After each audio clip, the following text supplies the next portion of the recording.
Sir నమస్కారం sir. నమస్తే అండి. సార్ కీరవాణి గారి పైన పాడుతా తీయగా జడ్జెస్ అండ్ పాడుతా తీయగా షో పైన ప్రవస్తి ఆరాధ్య గారు రీసెంట్గా కొన్ని కామెంట్స్ చేయడం, కొన్ని ఆరోపణలు చేయడం మనం చూస్తాం. దానిపైన కీరవాణి గారు అయితే రెస్పాండ్ అవ్వలేదు. కాకపోతే ఇప్పుడు ఆయన రెస్పాండ్ అయ్యారు అని చెప్పేసి ఒక వీడియో సర్క్యులేషన్లో ఉంది సోషల్ మీడియాలో. అవును, ఆయన ఒప్పుకున్నారు దీనికి అని చెప్పేసి. అసలు ఏంటా వీడియో, ఆ వీడియోలో ఏముంది, మరి ఆయన ఏం చెప్తున్నారు సార్ ఆమె ఆరోపణలకు? 3-4 చోట్ల ఆయన మాట్లాడిన వీడియోలు పట్టుకొచ్చి ఆయన రియాక్ట్ అయ్యాడు, ఆయన రెస్పాన్స్ అన్న పద్ధతిలో పెడుతున్నారు. నిజానికి ఏమని రియాక్ట్ అవుతాడు ఆయన? ఏమని రియాక్ట్ అవ్వాలి అంటే, ఏం మాట్లాడినా అది ప్రాపర్గా ప్రొజెక్ట్ అవుతుంది అనేటువంటి కాన్ఫిడెన్స్ ఎవరికీ లేదు. లేనప్పుడు ఎలా రియాక్ట్ అవ్వాలి అనేటువంటి క్రైసిస్ కూడా ఉంటుంది కదా. అందుకని సైలెంట్గా ఉండటం బెటర్ అని అనుకుని ఉంటాడు. ఒకవేళ రియాక్ట్ అయి ఉంటే ఆ రోజే ఇమ్మీడియట్గా రియాక్ట్ అయ్యి ఒక ప్రెస్ కాన్ఫరెన్సే పెట్టి ఆయన, అమ్మ నీకు ఇలా అనిపించిందా, ఎందుకు ఎక్కడ హర్ట్ అయ్యావో చెప్పునన్నా, నువ్వు రా అని చెప్పి మాట్లాడి ఉండాల్సింది. అనునయంగా మాట్లాడి ఉంటే బాగుండేది. కానీ ఆయన మనసులో బహుశా పెయిన్ ఫీల్ అయి ఉండొచ్చు. అంటే థంబ్నెయిల్స్ చూసి కంటెంట్లోకి వెళ్లకుండా థంబ్నెయిల్స్ చూసి కంగారు పడి ఉంటాడు ఆయన. థంబ్నెయిల్ టెర్రరిజం అనేది ఒకటి జరుగుతోంది కదా మార్కెట్లో. కాబట్టి దానికి భయపడి ఆయన ఎక్కడా కూడా రియాక్ట్ కావడం లేదు. ఆ షో అయితే నడుస్తోంది, షో ఆగలేదు. అయితే ఇక్కడ కీలకమైన విషయం ఏంటంటే, సునీత గారు రెస్పాండ్ అయ్యారు కానీ రెస్పాండ్ అయిన తీరు మీద చాలా విమర్శలు వచ్చినాయి. అంటే ఆవిడ రియాక్షన్లో కూడా హై హ్యాండెడ్గానే బిహేవ్ చేశారు అనేది ఆరోపణ. అలాగే ఇంకో 2-3 ఇంటర్వ్యూస్లో కూడా ప్రవస్తిని కొంత అంటే కంట్రోల్ చేసే ప్రయత్నంలోనే కొన్ని ఇంటర్వ్యూలు జరిగాయి అనేది కూడా ఒక ఆరోపణ ఉంది. అయితే ఇక్కడ పర్టికులర్గా కీరవాణి గారు స్పందించకపోవడం నేపథ్యంలో వస్తున్నటువంటి థంబ్నెయిల్స్ చాలా ఇబ్బందికరంగా పెట్టారు. కంటెంట్ అంత ఇబ్బందికరంగా ఉందా లేదా అనేది వేరే గొడవ. ఈ పరిస్థితి చూసి కోటి గారు రియాక్ట్ అయ్యి ఏమిటి దారుణాలు, మరి అలా మాట్లాడేస్తారు. యాక్చువల్గా ఆ అమ్మాయి మాట్లాడిన దానిలో లేని కంటెంట్ కూడా అమ్మాయి పేరు చెప్పి చలామణిలోకి తీసుకొచ్చారు. ఈ తీసుకొచ్చిన సందర్భంగా ఏమిటి దారుణం, మరి ఇలా చేయకండి అని గీతాకృష్ణను ఉద్దేశించి ఆయన ఏదో మాట్లాడాడు, ఒక వీడియో చేశాడు. మీరంటే నాకు గౌరవం ఉంది, మీరు దయచేసి అలా మాట్లాడకండి అని. దానికి రియాక్ట్ అవుతూ ఈయన కూడా ఏమన్నాడంటే, సరే కీరవాణి గురించి అంత బాధపడ్డావు, నువ్వు ప్రవస్తి గురించి ఎందుకు పట్టించుకోవన్న పద్ధతిలో రియాక్ట్ అయ్యాడు. ఇది ప్రస్తుతం అంటే ప్రో ప్రవస్తి రియాక్ట్ అయ్యి కీరవాణి మీద అటాక్ చేయటం అనేది ఒక స్కీమ్గా మార్చేసిందా ప్రపంచం అనేది ఒకటి. అంటే కీరవాణిలో పాజిటివ్ అంశాలు ఉన్నాయి అని మాట్లాడిన వాళ్ళతో కూడా ఏం మాట్లాడుతుందంటే ప్రపంచం, మీ అనుభవం కావచ్చు, అది మీ అనుభవం కావచ్చు. ఆయనలో 100 కోణాలు ఉంటాయి ప్రతి మనిషిలోనూ. ఒకడికి మంచిగా కనిపించిన మనిషి ఇంకొకళ్ళకి శత్రువుగా కూడా కనిపించవచ్చు, వ్యవహరించవచ్చు కూడా.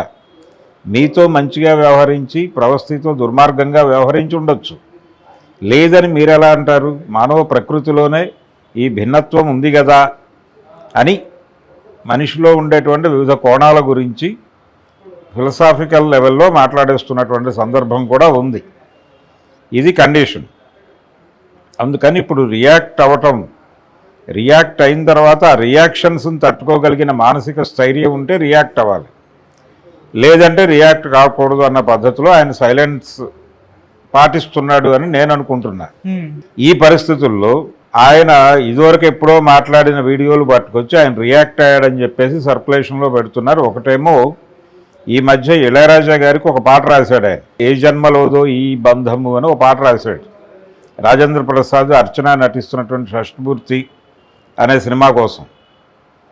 ఆ పాట కీరవాణి గారు రాశాడు, ఇళయరాజా గారు ట్యూన్ చేశారు. అది వేదిక మీద పాడి వినిపించాడు ఆయన. ఆ సందర్భంగా ఆ పాట నేపథ్యం గురించి వివరించాడు ఆయన. ఆ వీడియోని పట్టుకొచ్చి ప్రవస్తి గురించి రియాక్ట్ అయిన కీరవాణి అని పెట్టి కోట్ల వ్యూస్ కొట్టేసినటువంటి యూట్యూబ్ ఛానల్స్ కలవు.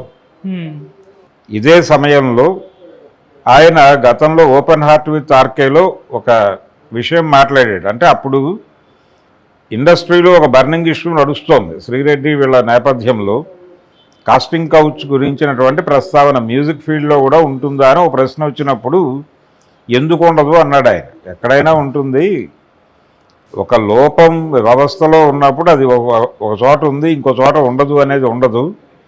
ఇక్కడ కూడా అలాంటివి జరుగుతాయి, జరగవని నేను అంటం లేదు కానీ అని చెప్పుకుంటూ వెళ్ళాడు ఆయన. మ్యూజిక్ ఫీల్డ్లో కూడా కాస్టింగ్ కౌచ్ ఉంది అనేది ఆయన ఎస్టాబ్లిష్ చేస్తూనే చెప్పాడు. లేదని అనలా, లేదు అని అనలేదు కాబట్టి ఉంది అని యాక్సెప్ట్ చేస్తున్నాడు కాబట్టి ఈయన కూడా ఆ కేటగిరీలోనే వేసేస్తే సరిపోతుంది అని.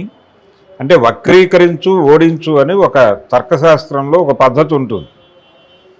ఆ తర్కశాస్త్రపు సిద్ధాంతాన్ని పట్టుకొచ్చి ఇప్పుడు ప్రతిదానికే అన్వయిస్తున్నారు. వక్రీకరించు ఓడించు, ఇది అవతలాన్ని ఓడించాలంటే ముందు వాడి మాటలు వక్రీకరించాలి, ఇది తర్కం.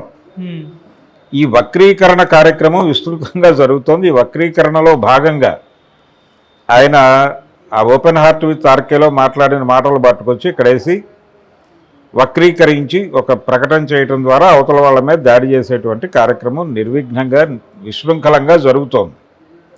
నేను అనేది ఏంటంటే ఓపెన్గా ఆయనతో మాట్లాడవచ్చు, ఎవరైనా పెద్దలు మాట్లాడవచ్చు. అంటే ఈ గొడవ లేకుండా, అంటే ఈ అటాక్స్ లేకుండా కూల్గా కూడా విషయాన్ని సాల్వ్ చేయొచ్చు. దానికి ఎందుకు బాధ్యత తీసుకోవడం లేదు అనేది ఒక ప్రశ్న. ప్రస్తుతానికి ఆ ఏరియాలో సద్దుమణిగిపోయింది. కానీ ఇప్పుడు మొత్తం టాపిక్ ఆ రోజున ప్రవస్తి జడ్జిలు ఆవిడ ప్రధానంగా టార్గెట్ చేసింది సునీత గారిని. కానీ ఇప్పుడు ప్రపంచం అంతా కూడా కీరవాణి క్యారెక్టర్ అసాసినేషన్ అనే ప్రోగ్రాం మీద కాన్సన్ట్రేట్ చేసినట్టుగా కనిపిస్తోంది. ఇది ఇది కొంచెం ఓవర్ డోస్లో నడుస్తున్న వ్యవహారమే.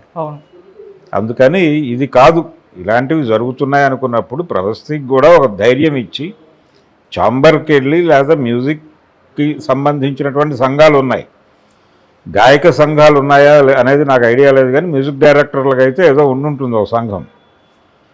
అక్కడికి వెళ్ళి కంప్లైంట్ లాంచ్ చేయాలి కదా, ఛాంబర్లో కనీసం ఛాంబర్లో ఒక కంప్లైంట్ లాంచ్ చేయాలి కదా. అలాంటి లీగల్ ప్రొసీజర్ ఎందుకు జరగటం లేదు? ఈ దాడి చాలా ధైర్యంగా చేసింది ఆవిడ. చేసిన తర్వాత దీన్ని పట్టుకెళ్ళి అంటే ఇలా అణిచివేస్తున్నారు, ప్రతిభని కంట్రోల్ చేస్తున్నారు అనేది, అంటే వీళ్ళందరూ వివిధ రియాలిటీ షోస్లో జడ్జిలుగానో లేకపోతే కంటెస్టెంట్లుగానో ఉన్నప్పటికీ వీళ్ళందరి ప్రధాన కార్యరంగం సినిమా. అందుకని సినిమా బాడీస్ దృష్టికి ఈ విషయాన్ని ఎందుకు పట్టుకెళ్ళరు? అక్కడ పట్టుకెళ్ళాలి కదా. అక్కడ బదనాం చేయటం కోసమే కదా ఈరోజు జరుగుతోంది. నేను మ్యూజిక్ కెరియర్ వదిలిపెట్టేస్తున్నాను అంటే ఏ మ్యూజిక్ కెరియర్ వదులుతోంది ఆవిడ? సినిమాల్లో పాడే అవకాశాలు వదులుకుంటున్నాను, తద్వారా రియాలిటీ షోస్ వదులుకుంటున్నాను అని చెప్పడమే. నువ్వు అంత త్యాగం చేసినప్పుడు సీరియస్గా ఛాంబర్కో మరో చోటకో ఆ ఏరియాలో పనిచేస్తున్నటువంటి సంఘాలకు కూడా ఈ విషయం తెలియజేయాలి కదా. లేదు లీగల్ ఫైట్ చేయొచ్చు, కోర్టుకు వెళ్ళొచ్చు, ఏదో కార్యక్రమం జరగాలి కదా. ఎందుకు వదిలేయాలి అలా లూజ్గా మాట్లాడుతూ ఉండటం కంటే ఒక నిరూపణ నిర్ధారణ జరిగినప్పుడు మీరు చేసినటువంటి కంప్లైంట్కి ఒక ఇది పెరుగుతుంది కదా, గౌరవము వస్తుంది కదా. గౌరవాన్ని సాధించే ప్రయత్నం ఎందుకు జరగటం లేదు? అంటే కన్ఫ్యూజన్ ఏమైనా ఉందా అనేది ఒక డౌట్. సో కీరవాణి మీద ఇప్పుడు అనవసరంగా ఆయన రియాక్ట్ అయ్యాడు, రెస్పాండ్ అయ్యాడు అని చెప్పి జరుగుతున్నటువంటి ఇవి కూడా క్యారెక్టర్ అసాసినేషన్ ప్రోగ్రాంలో భాగంగానే ఈ వీడియోలు సర్క్యులేట్ అవుతున్నాయి. ఇది డెఫినెట్గా తప్పే, ఇది ఎవరు చేసినా. అంటే సోషల్ మీడియా బ్రాండింగ్ చేసి క్యారెక్టర్ అసాసిన్ చేయటం కోసమే పనిచేస్తున్నమాట వాస్తవం. బ్రాండింగ్ పాలిటిక్సే నడుస్తున్నాయి ఇప్పుడు. రాహుల్ గాంధీని పప్పు అని బ్రాండ్ చేయాలా, లేకపోతే మరొకళ్ళని ఇంకోటని బ్రాండ్ చేయాలా? బ్రాండింగే. ఈ branding character అసాసినేషను through social media చేయటం అనేది అన్ని రంగాల్లోనూ జరుగుతోంది, ఒక రంగం కాదు. ఈ జరుగుతున్న అన్ని రంగాలలో భాగంగానే ఇక్కడ కూడా జరుగుతోంది. సో ఇప్పుడు ఆయన ట్రోల్ మెటీరియల్గా మారాడు కీరవాణి. ఆ ట్రోల్ మెటీరియల్గా మారాడు కాబట్టి ఆయన గతంలో ఆయన కొన్ని సందర్భాల్లో సౌందర్యలహరిలో రాఘవేంద్రరావు గారి మీద కూడా కొంచెం చిరాకు స్టేట్మెంట్లు ఇచ్చాడు. అవి కూడా పట్టుకొచ్చి వైరల్ చేసే ఛాన్సెస్ ఉన్నాయి. కాబట్టి కీరవాణి గారి పాత వీడియోలకి గిరాకీ వచ్చింది అనుకోవాలి తప్ప దీన్ని సీరియస్గా పట్టించుకోవాల్సినటువంటి అవసరం అయితే ఉందని నేను అనుకోవడం లేదు. కానీ ఈ ధోరణి మీద తిరుగుబాటు జరగాల్సిన అవసరం ఉంది. ఈ ధోరణి మీద పర్టికులర్గా థంబ్నెయిల్ జర్నలిజం మీద, థంబ్నెయిల్ టెర్రరిజం మీద కొంచెం సీరియస్గా దృష్టి పెట్టాల్సిన అవసరం అయితే ఉంది.